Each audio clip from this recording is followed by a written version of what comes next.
जय हिंद friends, welcome back to Kalpaksh. आज का जो हमारा डे है वो है डे 87, जिसमें हम करने वाले हैं मोस्ट इम्पोर्टेंट स्टैटिक जीके के 100 क्वेश्चंस। तो स्टार्ट करते हैं फर्स्ट क्वेश्चन से। पहला क्वेश्चन है, देश के सिद्धियों की सांस्कृतिक विरासत लगभग 300 साल पुरानी है और उनकी सिद्धि धमाल नृत्य एक उत्कृष्ट कला रूप है। ये जो क्वेश्चन है वो स्टैटिक जीके में नृत्य से पूछा गया है। जो हमारे फोक डांस वगैरह हम अलग अलग स्टेट्स के पढ़ते हैं, तो इसमें से जो ऑप्शन पूछा है कि उत्तर प्रदेश, गुजरात, मध्य प्रदेश और राजस्थान, तो इसका जो सिद्धि धमाल नृत्य है उसका संबंध किस राज्य से? तो इसका जो संबंध है वो है गुजरात राज्य से। गुजरात राज्य से, तो इसका जो आंसर हो जाएगा गुजरात हो जाएगा। यदि गुजरात की बात करें तो गुजरात की राजधानी क्या है? तो गुजरात की राजधानी है गांधीनगर।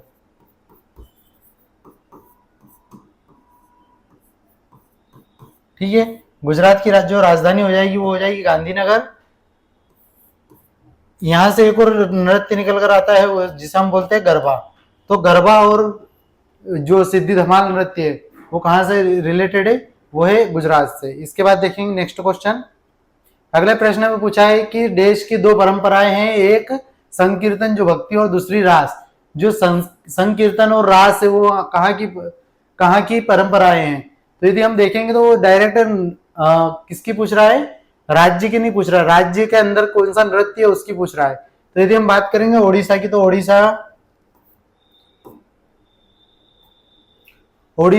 ओडिशा से रिलेटेड है। सत्रिया जो है वो असम राज्य से रिलेटेड है। मणिपुरी नृत्य मणिपुर से रिलेटेड है। और छऊ जो नृत्य है वो है बिहार, झारखंड और ओडिशा। ये जो छऊ जो है वो होता है ओडिशा के ऊपरी भाग, ओडिशा का ऊपरी भाग। एक है झारखंड,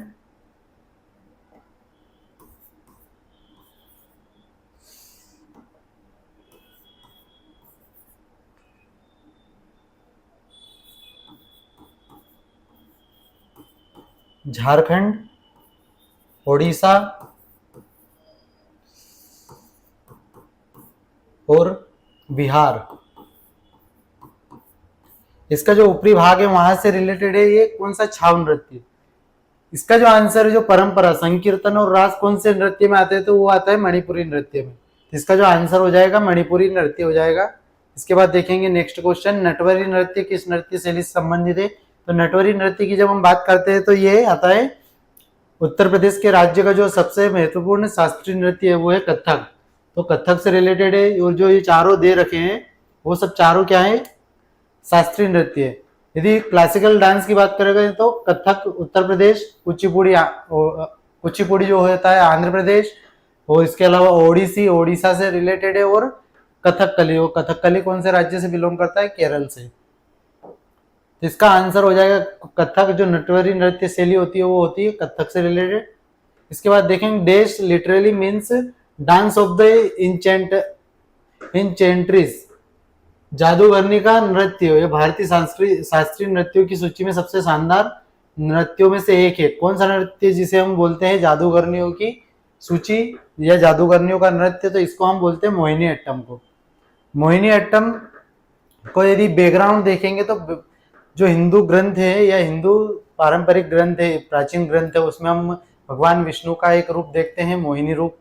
उसी मोहिनी रूप से वो क्या करते हैं? राक्षसों को एक जादूगर के टाइप से उनको मतलब मिसकॉन्सेप्ट कर देते हैं और जो अमृत रहता है वो उनसे छीन कर देवताओं में वितरित कर देते हैं।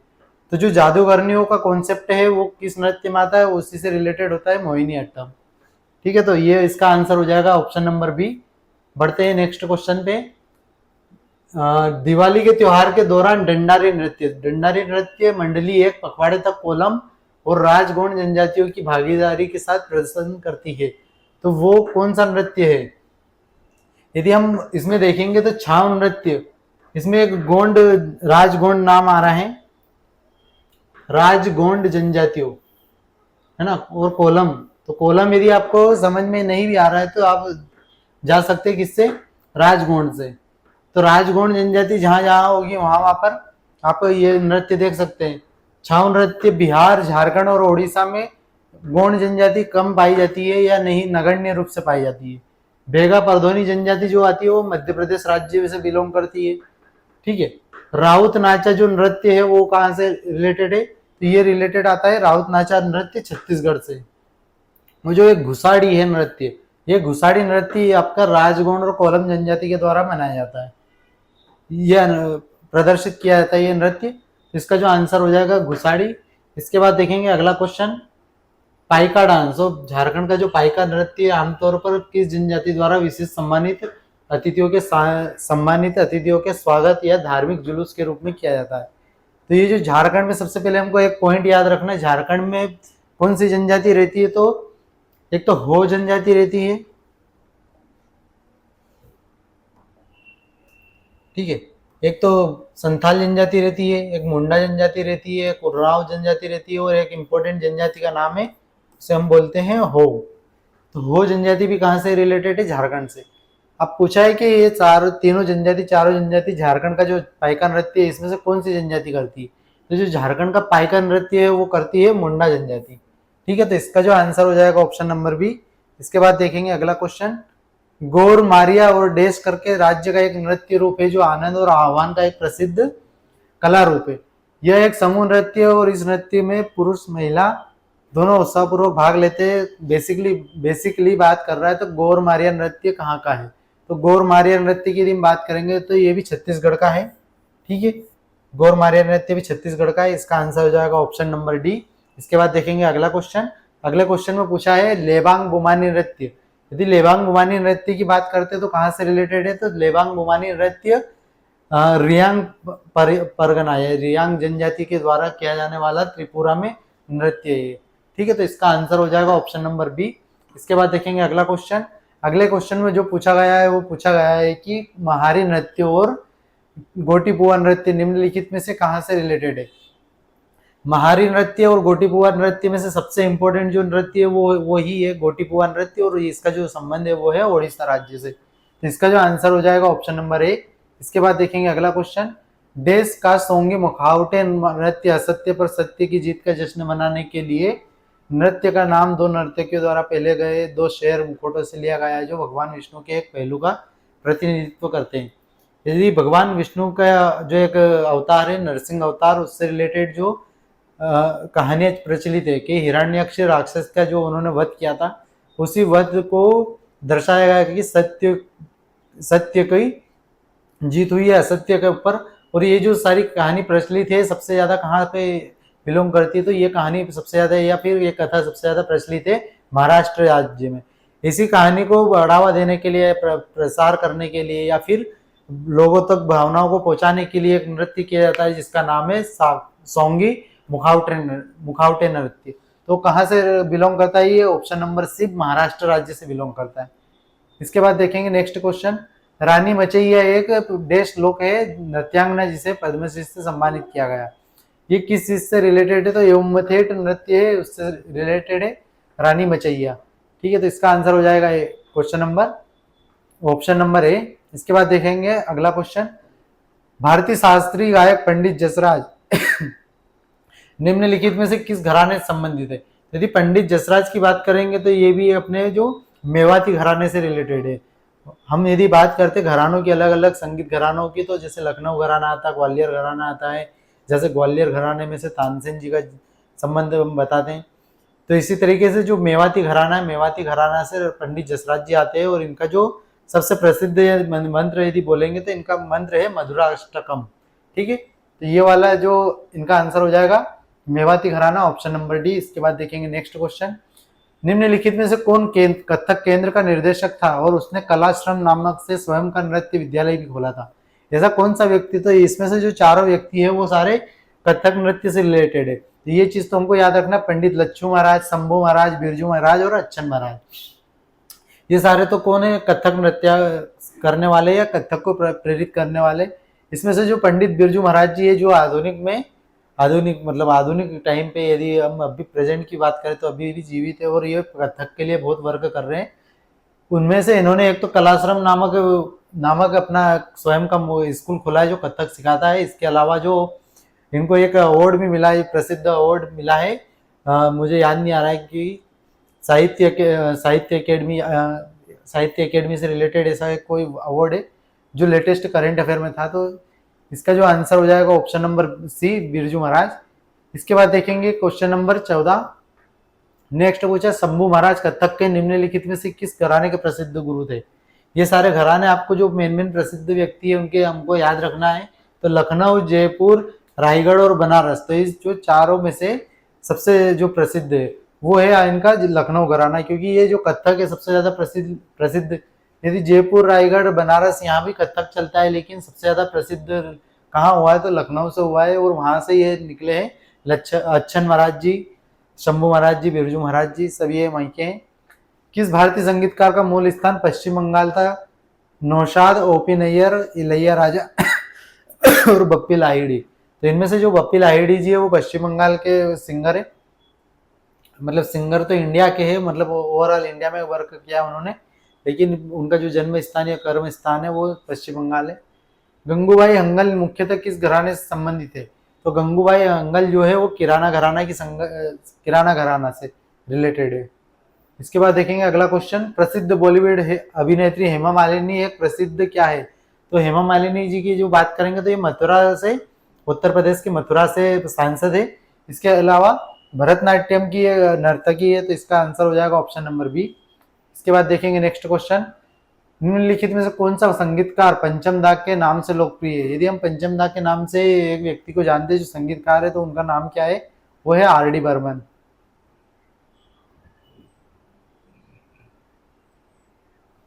निम्नलिखित में से नर्तकों की गलत जोड़ी और संबंधित नृत्य शैली को पहचाने। मीनाक्षी, चित्रांजन, भरतनाट्यम, कुमकुमधर, कुचिपुड़ी, श्रुति बंदोपाध्याय मणिपुरी और त्रिलोचन मोहंता ये छाओ। तो ये जो तीनों है त्रिलोचन ये सही है कि ये छाव नृत्य करते हैं। श्रुति बंदोपाध्याय इंपॉर्टेंट है, श्रुति बंदोपाध्याय मणिपुरी नृत्य से रिलेटेड है। मीनाक्षी, चित्रांजन ये भरतनाट्यम से रिलेटेड है, लेकिन कुमकुमधर कुचिपुड़ी से रिलेटेड नहीं है। ठीक है, तो इसका जो आंसर हो जाएगा ऑप्शन नंबर बी। बढ़ते हैं नेक्स्ट क्वेश्चन पे। इसके बाद पूछा है, निम्नलिखित में से कौन भारतीय शास्त्रीय नृत्य में यूरोपीय नाट्य तकनीकों को अपनाकर नृत्य की एक मिश्रित शैली बनाने के लिए सबसे ज्यादा जाना जाता है? तो ये जो व्यक्ति है जिन्होंने भरतनाट्यम की जो प्राचीन विधाएं थी उनको मिक्स करके मॉडर्न एरा में प्रचलित किया है, उनका नाम है उदय शंकर जी। ठीक है, तो इनका जो आंसर हो जाएगा उदय शंकर। यामिनी कृष्णमूर्ति, गोपी कृष्ण और सोनल मानसिंह ये भी भरतनाट्यम की नृत्यांगना है। इसके बाद देखेंगे नेक्स्ट क्वेश्चन, श्री षणमुखानंद राष्ट्रीय प्रतिष्ठा पुरस्कार की स्थापना कब हुई थी? तो ये लेस इंपॉर्टेंट क्वेश्चन है, इसका आंसर हम सिर्फ टिक करके देख सकते हैं 2002 में इसका आंसर हो 2002 में इसकी स्थापना हुई थी। इसके बाद देखेंगे नेक्स्ट क्वेश्चन, निम्नलिखित में से कौन सा क्षेत्र कालिदास सम्मान के अंतर्गत नहीं आता? कालिदास सम्मान कौन देता है? तो ये देता है मध्य प्रदेश की सरकार। मध्य प्रदेश की सरकार किस लिए देती है? तो ये कलाओं के लिए देती है, लेकिन कौन सी कला इसमें शामिल नहीं है? तो इसमें प्लास्टिक कठपुतली कला इसमें शामिल नहीं है। प्लास्टिक कला, शास्त्रीय नृत्य, शास्त्रीय संगीत सभी के लिए दिया जाता है। इसके बाद है बी हेरम्बनाथन, जिन्हें 2013 में संगीत नाटक अकादमी पुरस्कार से सम्मानित किया गया था, एक किस नृत्य के नर्तक है? तो ये है कौन से? भरतनाट्यम से रिलेटेड बी हेरम्बनाथन, नाम से आपको तमिलनाडु से रिलेटेड लगते होंगे। निम्नलिखित भरतनाट्यम कलाकारों में किसे 2004 के France chevalier of arts and letters award मिला? तो ये सबसे इंपॉर्टेंट जो व्यक्ति है वो है अलारमेल वल्ली। अलारमेल वल्ली को ये फ्रांस का सर्वोच्च पुरस्कार मिला था। ये किस चीज से रिलेटेड है? तो ये भरतनाट्यम से रिलेटेड ही है। ठीक है, भरतनाट्यम के से रिलेटेड व्यक्ति है। इसके बाद देखेंगे अगला क्वेश्चन। अगले क्वेश्चन में पूछा है, द कलईमामणि पुरस्कार भारत की किस निम्नलिखित में से किस राज्य में दिए जाते हैं? तो ये जो पूछा जाए ऑप्शन नंबर है तमिलनाडु, तेलंगाना, केरल और उड़ीसा। इसका जो आंसर है वो है तमिलनाडु। कलईमामणि जो पुरस्कार है वो कहाँ दिया जाता है? तमिलनाडु में भरतनाट्यम के लिए दिया जाता है। इसके बाद देखेंगे next question, which Indian dancer was awarded the French Palme d'Or by the French government in 1977? यदि हम फ्रांस से रिलेटेड बात करेंगे, जो सर्वोच्च सम्मान है उसका जो विजेता है वो अलारमेल वल्ली है, जिन्होंने एक भरतनाट्यम के लिए जीता है। इसके अलावा कौन से व्यक्ति ऐसे? तो वो जो फ्रांसीसी सरकार का दिया जाने वाला फ्रेंचे पाल्मेडियो हो रही है अवार्ड दूसरा है, वो शेवियर दूसरा था। इसका जो आंसर है वो मल्लिका सराभाई, मल्लिका सराभाई को ये मिला था अवार्ड। उस्ताद बिस्मिल्लाह खान युवा पुरस्कार किस क्षेत्र के लिए दिया जाता है? तो ये दिया जाता है किस निकाय द्वारा दिया जाता है? सबसे पहले तो हमको जानना पड़ेगा कि जो बिस्मिल्लाह खान जी है वो शहनाई वादक थे। मतलब भारत के सबसे प्रसिद्ध शहनाई वादक की यदि बात करेंगे तो बिस्मिल्लाह खान जी है, जिन्होंने पूरी शहनाई को मतलब एक पहले बड़े बड़े रजवाड़ों में अंदर की मतलब सिर्फ नर्तक के सामने या फिर मनोरंजन के लिए जो बजाई जाने वाली शहनाई विधा थी उसको वो दिल्ली के लाल किले तक लेके जा चुके, लाल किले तक लेकर गए। तो इसका जो पूरा श्रेय दिया जाता है वो दिया जाता है उस्ताद बिस्मिल्लाह खान को। अब ये जो युवा पुरस्कार दिया जाता है वो किस लिए दिया जाता है, किसके द्वारा दिया जाता है? तो ये संगीत नाटक अकादमी के द्वारा दिया जाता है। संगीत नाटक अकादमी के द्वारा ही 9 शास्त्रीय नृत्य हमारे भारत में अभी मतलब अभी के टाइम पे 9 शास्त्रीय नृत्य, और उनको मान्यता किसने दी है? संगीत नाटक अकादमी ने। इसके बाद देखेंगे नेक्स्ट क्वेश्चन नंबर 28, भरत मुनि सम्मान कौन देता है? तो यदि भरत मुनि की बात करेंगे तो भरत मुनि का नाट्य शास्त्र है, उनके द्वारा जो लिखी गई पुस्तक है वो है नाट्य शास्त्र। नाट्य शास्त्र में 9 शास्त्रीय नृत्यों के बारे में दी गई। जितने भी शास्त्रीय नृत्य ये लोग शास्त्रीय नृत्य के बारे में जानकारी प्राप्त होती है वो भरत मुनि के नाट्य शास्त्र से ही मिलती है। इसका जो आंसर है वो है नालंदा नृत्य अनुसंधान केंद्र, क्योंकि ये भरत मुनि के सम्मान कौन देता है? नालंदा नृत्य अनुसंधान केंद्र। अकबर के नवरत्नों में शामिल तानसेन निम्नलिखित में से किस संगीत वाद्य यंत्र को बजाने में माहिर थे? नगाड़ा, वीणा, सारंगी, रबाब। तो ये जो अकबर है, अकबर के जो नौ रत्न थे उसमें से जो तानसेन जी थे वो रबाब बजाने में सबसे माहिर थे। इसके अलावा तानसेन जी गायकी में ये बजाने मतलब एक संगीत वाद्य यंत्र है उसको प्ले करना उनका मेजर रोल नहीं था, उनका मेजर रोल था सिंगिंग करना, और सिंगिंग के लिए वो जाने जाते थे। और उसके अलावा वो बहुत सारे राग जो म्यूजिक रहता है उसमें हम ट्यून्स की बात करते तो वो जो जितने भी राग है उसमें से सबसे फेमस उनका जो राग था वो भैरव राग था। इसके लिए वो प्रसिद्ध भैरव राग। तो इसका आंसर तो हो जाएगा रबाब बजाने के लिए वो जाने जाते थे। संगीतकार, प्रसिद्ध संगीतकार फैयाज खान किस संगीत वाद्य यंत्र से जुड़े? शहनाई, वीणा, तबला और सितार। तो जो तबला वादक है, एक तो हम फैयाज खान जी को जानते हैं तबला वादक है, इसके अलावा जो फेमस है वो है आपके जाकिर हुसैन जी। ठीक है, जाकिर हुसैन जी भी ये तबला वादक है। यदि फेमस सबसे पहले तबला वादक की बात आती है वो सबसे पहले यदि हम फेमस व्यक्ति की बात मान लेते हैं तो सबसे पहले उन्हीं का नाम आता है, जाकिर हुसैन जी का। इसके बाद देखते हैं नेक्स्ट क्वेश्चन, उस भारतीय संगीतकार का चयन करें जो ताल वाद्य यंत्रों से जुड़ा है। पंडित रविशंकर, विश्व मोहन भट्ट, पंडित अयोध्या और बिस्मिल्लाह खान। इसमें से जो इसका आंसर है वो ताल वाद्य यंत्रों से रिलेटेड वो है पंडित अयोध्या जी। नंदनी और रागिनी शंकर निम्नलिखित में से कौन सा वाद्य यंत्र बजाते हैं? तो रागिनी शंकर जी और जो है नंदनी शंकर, ये दोनों जो बहनें हैं वो दोनों वायलिन से रिलेटेड है। ठीक है, तो वायलिन वाद्य यंत्र से रिलेटेड है। इसके बाद देखेंगे नेक्स्ट क्वेश्चन, कौन सा संगीत वाद्य यंत्र ठोस वाद्य यंत्र है? तत्वाद्य, घन वाद्य, अवनद्य वाद्य और सुशिर वाद्य। सबसे पहले तो क्वेश्चन समझना चाहिए, बाकी क्वेश्चन तो सिंपल है जो आपको डायरेक्ट समझ में आ रहे होंगे, लेकिन इसमें जो पूछा है कि ठोस वाद्य यंत्र, ठोस वाद्य यंत्र मतलब मीन्स क्या होता है? एक तो वो वाद्य यंत्र रहते हैं जैसे सुशिर वाद्य यंत्र जिसको हम हवा दे के बजाते हैं, जैसे हो गया आपकी शहनाई, शहनाई के अलावा बांसुरी, ये सारे सुशिर वाद्य यंत्र। अवनद्य वाद्य यंत्र वो होते हैं जिसमें आप तबला हो गया, ठीक है, तबला के अलावा अशुशिर, उनको वो तबला को अशुशिर भी बोल सकते हैं क्योंकि हम उसको फूंक दे के नहीं बजाते हैं। दूसरी बात है एक अब वायलिन हो गया, वायलिन को ना तो आप फूंक दे के बजाते हैं तो ये अवनद्य वाद्य यंत्र हो जाएंगे। एक ये पूछा है कि ठोस वाद्य यंत्र, तो ऐसा वाद्य यंत्र जो पूरी तरीके से ठोस हो तो वो है होता है घन वाद्य।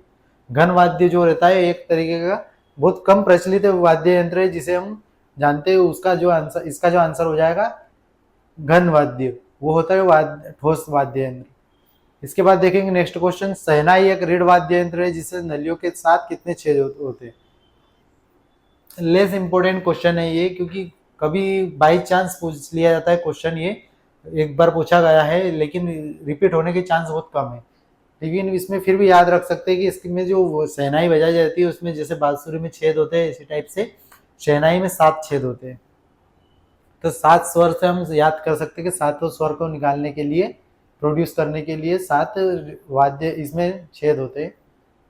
इसके बाद तत्व वाद्य यंत्र क्या है? जैसे तत्व वाद्य यंत्र, ठोस वाद्य यंत्र हमने घन वाद्य को देख लिया, सुशीर वाद्य यंत्र को हमने बांसुरी देख ली, शहनाई देख ली। इसे तत्व वाद्य मतलब तंतु, तंतु से रिलेटेड मतलब जिसमें भी तार लगे होते हैं। तो तार किस किस में लगे होते हैं? एक तो गिटार में लगे रहते हैं, एक वायलिन में लगे रहते हैं, ठीक है। तो वीणा को हम मान सकते हैं वीणा में लगे रहते हैं, सितार में लगे रहते हैं। इसमें तार वाले, तो जितने भी तार वाले होते हैं वो तत्व वाद्य यंत्र हो जाते हैं। बांसुरी वाद्य यंत्र किस प्रकार का वाद्य यंत्र की श्रेणी में आता है? तो बांसुरी का हमने देखा है सुशीर वाद्य यंत्र की श्रेणी में आता है, तो इसका आंसर हो जाएगा सुशीर वाद्य। ग्लोबल इंडियन म्यूजिक अवार्ड प्राप्त करता विक्रम घोष एक संगीतकार और भारतीय शास्त्रीय वादक है। तो वो किस चीज को से रिलेटेड है? तो वो है तबला वादक है। विक्रम घोष एक तबला वादक है। पद्म विभूषण पुरस्कार विजेता उमय्यलपुरम के शिवरामन एक कौन से देश खिलाड़ी हैं? तो मृदंग, वायलिन, तबला और वीणा। तो ये जो मृदंगम बजाते हैं, उमय्यलपुरम किस चीज से रिलेटेड है? तो ये है तबला वादक, मृदंगम वादक है। अली अकबर खां के शिष्य राजीव तारानाथ किस चीज के खिलाड़ी है? तो तबला, बांसुरी, सरोद और संतूर। अली अकबर खां, अमजद अली खां और जो तीसरा नाम लिया गया है राजीव तारानाथ, ये तीनों कौन है? तो ये तीनों सरोद वाद्य यंत्र से रिलेटेड है। फिर से मैं एक बार रिपीट करता हूँ, अली अकबर खां, अमजद अली खां और शिव तारानाथ जो है, ये जो राजीव तारानाथ, ये तीनों किस चीज से रिलेटेड है? सरोद वादक है। पंडित आनंद गोपाल बंदोपाध्याय, पंडित आनंद गोपाल बंदोपाध्याय बनारस घराने की किस चीज से के वादक है? सारंगी, सरोद, सितार, तबला। तो ये है तबला वादक है, ठीक है। तो इसका जो आंसर हो जाएगा ऑप्शन नंबर डी हो जाएगा। इसके बाद देखेंगे अगला क्वेश्चन, देश का नुआखाई त्योहार गणेश चतुर्थी के अगले दिन भाद्रव के चंद्र पखवाड़े की पश्चिम तिथि को मनाया जाता है। तो कौन सा राज्य है जहाँ पे नुआखाई त्योहार मनाया जाता है? तो नुआखाई की यदि हम बात करेंगे तो जहाँ पर गोटीपुआ त्योहार मनाया जाता है। गोटीपुआ कहाँ पर बनाया जाता है? तो वो होता है उड़ीसा राज्य में मनाया जाता है। इसी तरीके से नुआखाई त्योहार मनाया जाता है। उड़ीसा राज्य के 2-3 इंपॉर्टेंट त्योहार है, उसको हमको याद रखना है। इसके बाद झारखंड में दिवाली के तुरंत बाद अमावस्या के दिन मवेशियों के सम्मान में कौन सा त्योहार मनाया जाता है? भगत परवा, मकर, रोहिणी और सोहराई। तो ये सब चीज क्या है? दिवाली के तुरंत बाद हम जैसे मध्य प्रदेश में गोवर्धन पूजा बोलते हैं, और गोवर्धन पूजा के दिन ही हम जितने भी हमारे पशु है, जो दुधारू पशु है, उनका हम सम्मान करने के लिए उनको हम कलरफुल तरीके से रंगते हैं, उनकी हम पूजा करते हैं। इसी तरीके से झारखंड, हर राज्य में अलग अलग तरीके से उस त्योहार को मनाया जाता है। जैसे मध्य प्रदेश में गोवर्धन पूजा बोलते हैं, उसी तरीके से झारखंड में क्या बोलते हैं? सोहराई। इसके बाद देखेंगे नेक्स्ट क्वेश्चन, पूर्वी भारत में फैले कई आदिवासी समुदाय में साल का पेड़ बहुत महत्व रखता है। उदाहरण के लिए झारखंड में पेड़ के सम्मान में कौन सा त्योहार मनाया जाता है? तो जो सरहुल नृत्य भी होता है और सरहुल त्योहार भी होता है, वो झारखंड राज्य में मनाया जाता है। कौन से पेड़ के सम्मान में? क्योंकि साल के पेड़ के सम्मान में उनका मानना है, आदिवासी जनजातियों का मानना है कि जो हमारे पूजनीय प्राचीन देवता है वो साल के पेड़ में निवास करते हैं। सेम ऐसे कि ऐसे मध्य प्रदेश में भी बेगा जनजाति है, जो गौंड जनजाति है, वो जो बुढ़ादेव, साजदेव, इस टाइप के जो पेड़ है उसमें उनका निवास स्थान मानते हैं। तो इसका जो आंसर हो जाएगा सरहुल हो जाएगा। इसके बाद देखेंगे बुद्ध पूर्णिमा हिंदू महीने की देश पूर्णिमा के दिन मनाई जाती है। वैशाख, ज्येष्ठ, भाद्र और आषाढ़। तो जो हम वैशाख पूर्णिमा बोलते हैं, वैशाख पूर्णिमा को हम बुद्ध भगवान का जन्म तिथि मानते हैं, बुद्ध पूर्णिमा मानते हैं, ठीक है। तो वैशाख बुद्ध पूर्णिमा जिसे हम बोलते हैं, उसका पूरा नाम क्या हो जाएगा? वैशाख बुद्ध पूर्णिमा। इसके बाद पूछा है क्वेश्चन नेक्स्ट, देश गुवाहाटी के कामाख्या मंदिर के सबसे महत्वपूर्ण त्योहारों में से एक है। यह हर साल मानसून के मौसम में आयोजित किया जाता है, जब मंदिर तांत्रिक अनुष्ठान के लिए 3 दिन के लिए बंद रहता है। ये मंदिर जो है कामाख्या, मतलब कामाख्या देवी मंदिर, जो हमारी 51 शक्तिपीठ में से एक मंदिर माना जाता है, 51 शक्तिपीठ में से एक माताजी मानी जाती है, वो है असम की राजधानी गुवाहाटी में। और गुवाहाटी में जब ये मंदिर 3 दिनों के लिए बंद रहता है, वो किस टाइम के? नवरात्रि के टाइम पे, नवंबर सितंबर के आसपास की बात बोल रहे हैं, मध्य जून की बात बोल रहे हैं, मानसून में। इस टाइम पे एक मेला लगता है, उस मेले का नाम है अंबुबाची मेला, ठीक है। तो इस मेले को क्या बोलते हैं? अंबुबाची मेला। अंबुबाची मेला में जितने भी विश्व के प्रसिद्ध तांत्रिक रहते हैं वो सब वहाँ पर आते हैं और अपनी तंत्र विद्या क्रिया को कंप्लीट करते हैं और फिर उसकी प्रैक्टिस करते हैं। बिहू क्या है, तो असम का बिहू नृत्य है जिसे हम काटी बिहू इस टाइप से 3 बिहू में बांटते हैं। और तो ये तो नृत्य हो गया, अंबुबाची मेला हो गया। इसका आंसर हो जाएगा ऑप्शन नंबर ए। देश में मनाए जाने वाले प्रमुख त्योहार में मेडम मीफी है, जो पूर्वजों की पूजा का त्योहार है। जो पूर्वजों की पूजा का जो कॉन्सेप्ट है वो पूरे ऑल ओवर इंडिया में प्रसिद्ध है। यदि हम देखते हैं श्राद्ध पक्ष में 16 दिनों तक हम पूर्वजों की पूजा करते हैं, पूर्वजों के बारे में, पूर्वजों के नाम से हम है ना शुभ कार्य करते हैं। जो भी काम रहता है कि जो काम हम शुभ इस पे करेंगे वो सारे पूर्वजों को लगेगा। ठीक है, तो ये वाला जो इस नाम से मीडम मीफी जो है वो कहाँ से रिलेटेड है, तो ये भी असम से राज्य से रिलेटेड है। असम में इसको पर्टिकुलर नाम दे दिया गया है। मध्य प्रदेश में हम देखेंगे ऐसा कोई पर्टिकुलर नाम नहीं है कि श्राद्ध पक्ष में कोई सा पूजा वगैरह हो रही है, हम सिर्फ श्राद्ध बोलते हैं। ड्री उत्सव किस राज्य में मनाया जाता है, तो ड्री उत्सव की यदि बात करेंगे तो ये मनाया जाता है अरुणाचल प्रदेश में। अरुणाचल प्रदेश का सबसे फेमस मतलब बहुत फेमस उत्सव है ये ड्री उत्सव। देश में आदिवासी समुदाय द्वारा मनाया जाने वाला लोसुंग त्योहार आमतौर पर वह समय होता है जब किसान खुश होते हैं, अपनी फसल का जश्न मनाते हैं। तो ये लोसुंग जो त्योहार है वो कहाँ से रिलेटेड है, लोसुंग या लोसर, ये सब लोसुंग और लोसर ये दोनों सिक्किम राज्य से रिलेटेड है। सिक्किम में हम एक जो त्योहार होता है वो बुद्धों से रिलेटेड है और एक होता है फसलों की खुशी के लिए। तो लोसुंग क्या होता है, फसलों की खुशी के लिए। कौन सा त्योहार छत्तीसगढ़ और ओडिशा की समृद्ध संस्कृति को सामने लाता है? रथ यात्रा, बस्तर गोंचा, शूलिनी मेला और माधवपुर मेला।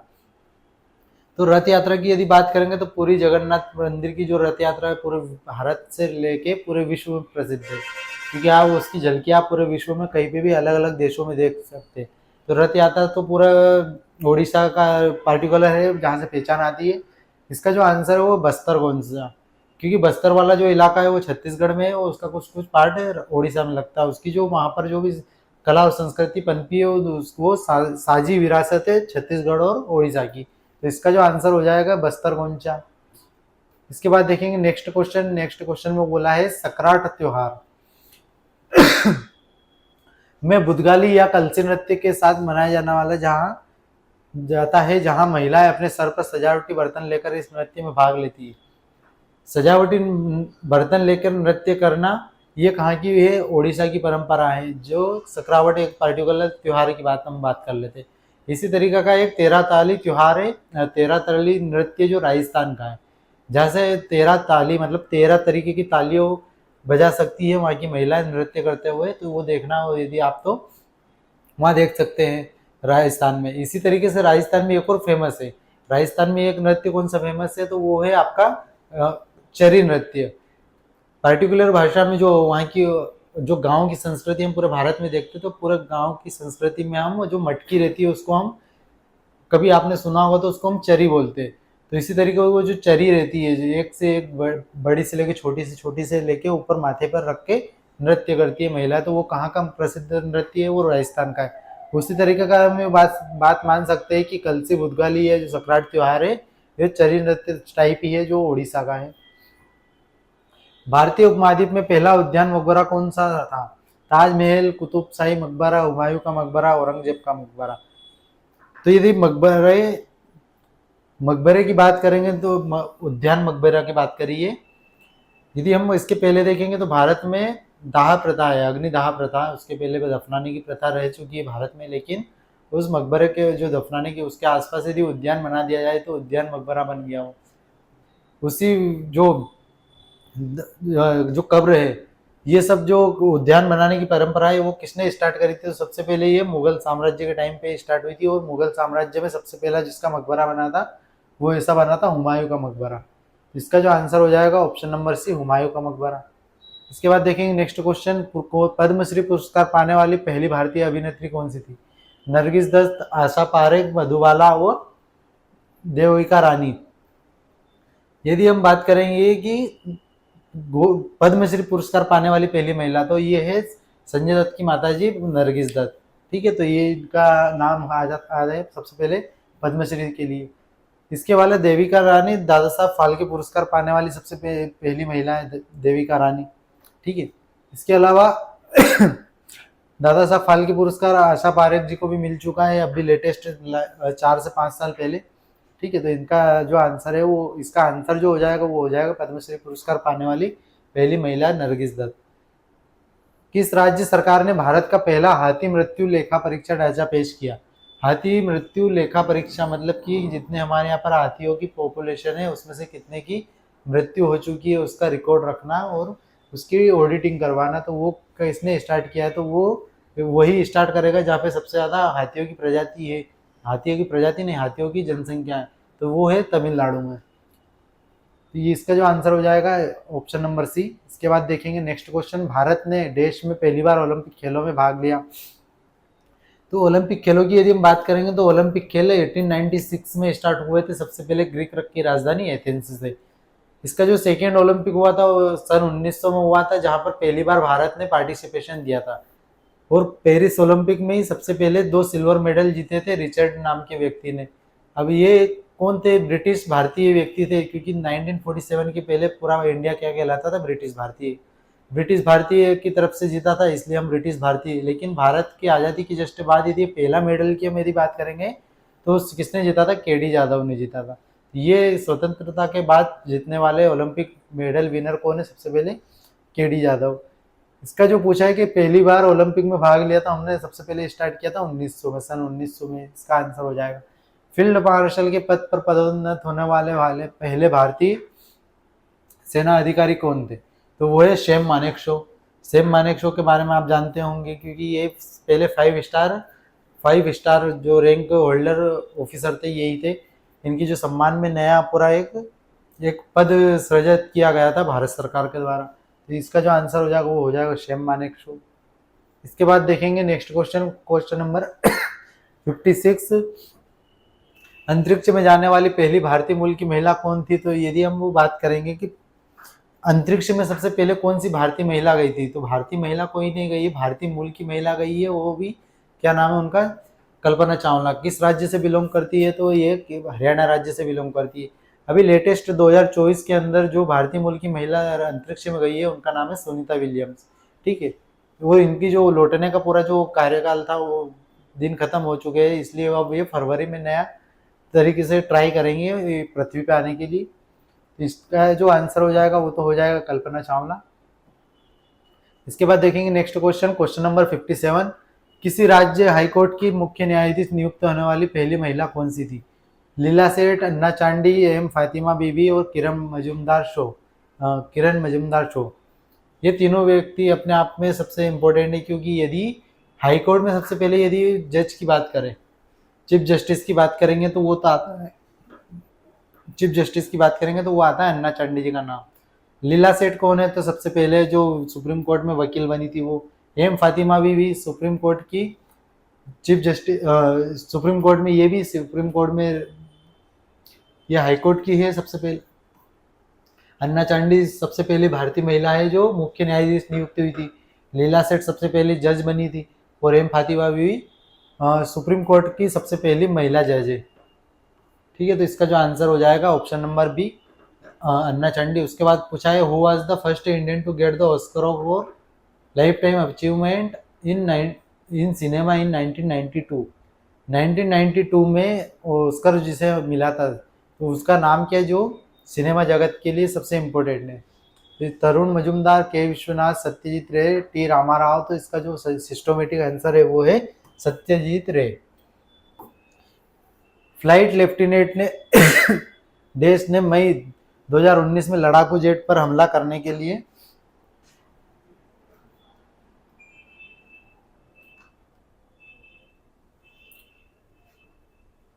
फ्लाइट लेफ्टिनेंट देश ने मई 2019 में लड़ाकू जेट पर लड़ाकू मिशन के लिए अर्हता प्राप्त करने वाली पहली महिला बनकर इतिहास रच दिया है। तो फाइटर जेट उड़ाने वाली सबसे पहली महिला ऑफिसर की यदि हम बात करेंगे तो उनका नाम है भावना कंठ जी। ठीक है, इसके बाद देखेंगे नेक्स्ट क्वेश्चन, भारतीय सेना की पहली महिला लड़ाकू एविएटर कौन है?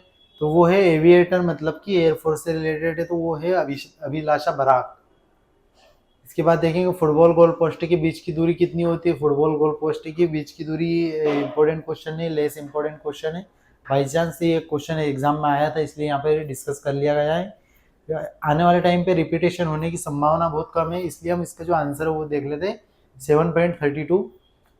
निम्नलिखित में से कौन सा घुड़सवारी का खेल नहीं है। ट्रेसेज, वॉल्टिंग, स्प्रिंट और शो जंपिंग। तो जो स्प्रिंट हम बात करते हैं वो किस चीज से रिलेटेड है, ये दौड़ से रिलेटेड है, रेस से रिलेटेड है। स्प्रिंट मतलब 100 मीटर 200 मीटर स्प्रिंट, तो ये होता है मेरा मतलब दौड़ से रिलेटेड। तो इसका जो आंसर हो जाएगा ऑप्शन नंबर सी, ये ड्रेसेज, वॉल्टिंग और शो जंपिंग क्या होता है, ये घुड़सवारी से रिलेटेड है। वॉलीबॉल खेल में प्रत्येक टीम में कितने खिलाड़ी होते हैं। तो वॉलीबॉल खेल की यदि बात करेंगे तो वॉलीबॉल खेल में कितने खिलाड़ी होते हैं, 6 खिलाड़ी होते हैं। इसमें से जैसे हम एक ट्रिक की बात कर लेते हैं, यहाँ पे एक ट्रिक होती है P4,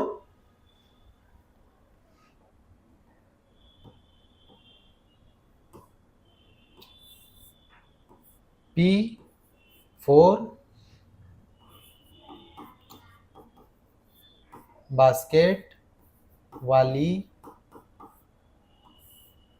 ने जिम खोली।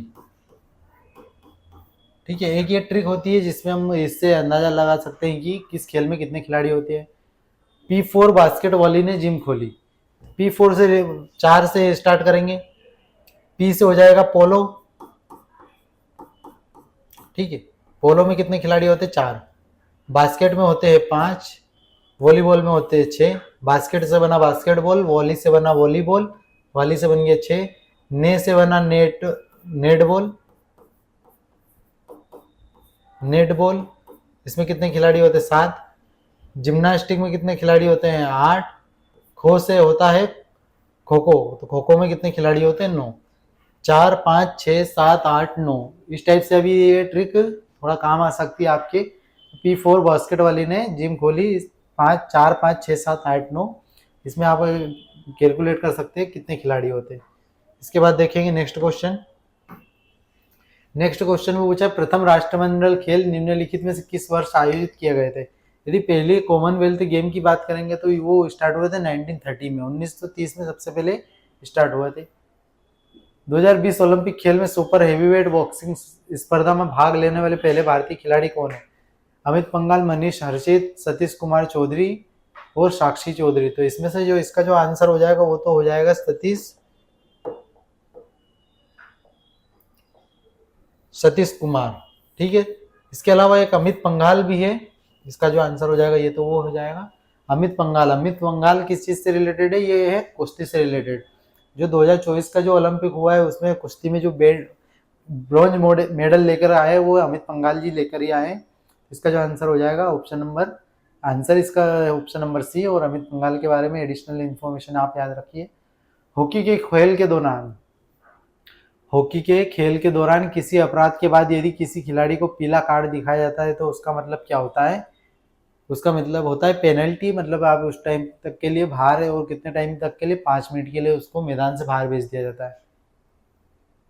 सैयद मोदी इंडिया इंटरनेशनल किस खेल प्रतियोगिता में आयोजित किया जाता है। तो सैयद मोदी जो इंडिया इंटरनेशनल है वो बैडमिंटन से रिलेटेड है। ठीक है, तो इसका आंसर हो जाएगा बैडमिंटन। इसके बाद देखेंगे नेक्स्ट क्वेश्चन, टोक्यो ओलंपिक 2020 में भारत का स्थान कौन सा था। तो टोक्यो ओलंपिक में भारत का स्थान था 48। कबड्डी में अर्जुन पुरस्कार के विमान पहले विजेता कौन थे। तो कबड्डी में अर्जुन पुरस्कार पाने वाले सबसे पहले विजेता थे सहानंद महादेव शेट्टी। शतरंज में प्यादों की संख्या कितनी होती है। तो प्यादों की संख्या यदि हम देखेंगे तो कितनी होती है, 16 होती है। 8 इस साइड होते हैं प्यादे हो रहे, 8 इस साइड होते हैं। इसके जस्ट पहले जितने पीछे जो होते हैं वो बड़े बड़े ऑफिसर्स होते हैं। इस टाइप से आप ध्यान रखना है। गोल की किसकी आत्मकथा है। तो गोल किस व्यक्ति की आत्मकथा हो सकती है, जो गोल करता होगा। 2 खेल ऐसे हैं जिसमें गोल किया जाता है, एक तो हॉकी होता है, एक होता है फुटबॉल। या तो फिर हॉकी खिलाड़ी होगा या फुटबॉल खिलाड़ी होगा। क्रिस्टियानो रोनाल्डो किस चीज का खिलाड़ी है, तो ये फुटबॉल खिलाड़ी है। मेरी कॉम ना तो हॉकी खिलाड़ी है ना फुटबॉल खिलाड़ी है, बॉक्सिंग से रिलेटेड है। इनकी जो बुक का नाम है या आत्मकथा का नाम है वो है अनब्रेकेबल। सुपर मोम भी इन्हें नाम, इन सुपर मोम के नाम से भी इनको जानते हैं हम। मेजर ध्यानचंद आपके हॉकी के खिलाड़ी, हॉकी के जादूगर मेजर ध्यानचंद खेल रत्न अवार्ड जो देते, इसके पहले उस खेल रत्न अवार्ड का नाम क्या था, राजीव गांधी खेल रत्न अवार्ड। कब स्थापना हुई थी उसकी, 1992 में स्थापना हुई थी। तो मेजर ध्यानचंद जी, उनकी आत्मकथा का नाम है क्या, गोल। माइक टाइसन फिर से हम बात करते हैं, ये कौन है, अमेरिका के बॉक्सर है ये। माइक टाइसन बॉक्सर है, प्रसिद्ध बॉक्सर है ये। इसके बाद देखेंगे नेक्स्ट क्वेश्चन, निम्नलिखित में से कौन उपन्यासकार तमस का लेखक है। तो तमस हरिशंकर परसाई जी की रचना है क्या, सॉरी, तमस किसकी रचना है, तो तमस रचना है भीष्म साहनी जी की रचना है। राकेश शर्मा की जो मोहन राकेश का जो इम्पोर्टेंट उपन्यास की यदि बात करेंगे तो उनका उपन्यास है मोहन राकेश जी का एक दुनिया समान अंतर। तो इसका जो आंसर हो जाएगा भीष्म साहनी। इसके बाद देखेंगे next question, who wrote the book the if God was a banker, यदि भगवान बैंकर होता तो इसका जो आंसर है वो क्या है, रवि सुब्रमण्यम, फॉर्मर आरबीआई के ऑफिसर है रवि सुब्रमण्यम, इनके द्वारा लिखी गई है if God was a banker. Who among the following is the author of novel Maila Anchal किसके द्वारा लिखा गया है, तो मेला आंचल उपन्यास फणीश्वर नाथ रेणु जी के द्वारा लिखा गया है। ऑप्शन नंबर बी में है ये, ऑप्शन नंबर बी इसका जो आंसर हो जाएगा। The last song of dusk is the debut novel of Ravindra Singh Ira Trivedi Siddharth Dhanvant Sanghvi. तो ये जो इसका आंसर है सिद्धार्थ धनवंत सांघवी, इनके द्वारा लिखा गया है। निम्नलिखित में से कौन सा मेन सर्च फॉर मीनिंग का लेखक है, who among the following is the writer of man's search for meaning, Alfred Lansing, Elie Wiesel, Viktor E Frankl और एडिथ एगर। तो इसका जो आंसर है विक्टर ई फ्रेंकल।